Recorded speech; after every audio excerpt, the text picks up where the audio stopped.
Hi, I'm Martina Mckinney, and a little bit about me. I live in Ocean Beach in San Diego. I have 3 daughters who go to Sunset View Elementary.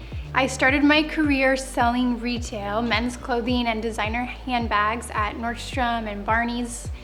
And then I moved on to working in my dad's estate planning business as a notary.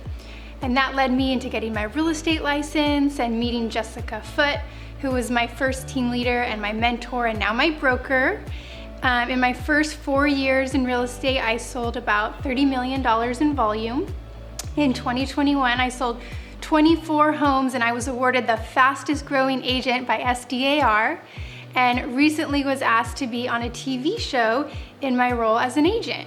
My specialty is selling trustee homes that are often fixer homes and helping my clients through really tough transitions that sometimes involve foreclosures or evictions or just have multiple beneficiaries, or I have to take over home renovations to help the sellers get the most money possible.